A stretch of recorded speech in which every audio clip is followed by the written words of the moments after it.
Slow dance on the New York City high rise. You and me on top of the world.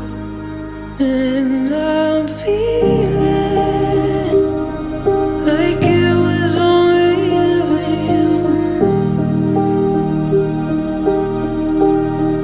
And I'm feeling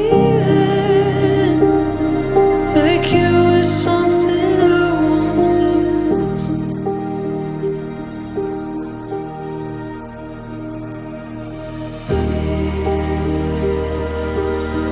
You were a part of me.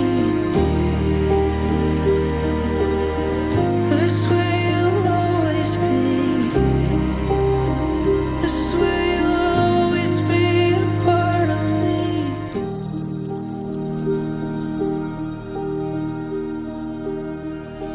I'm not sure if I even really know me.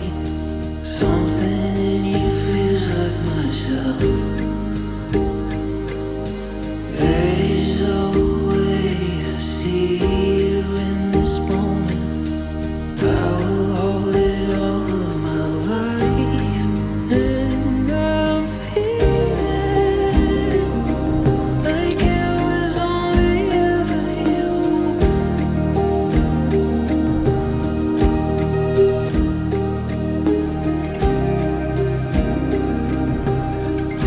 Và ngay giờ đây xin được mời quý vị hãy cùng hướng mắt lên sân khấu và dành một tràng hoa tay thật lớn để cùng chào đón nhân vật chính đầu tiên của chúng ta, chú rể Thanh Tuan.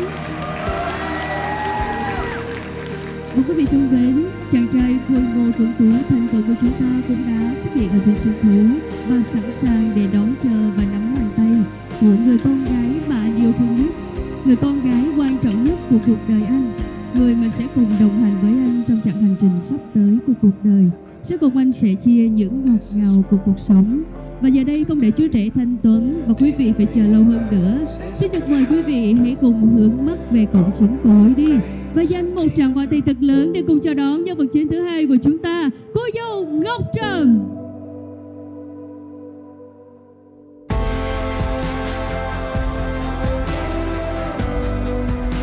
I see you now with you.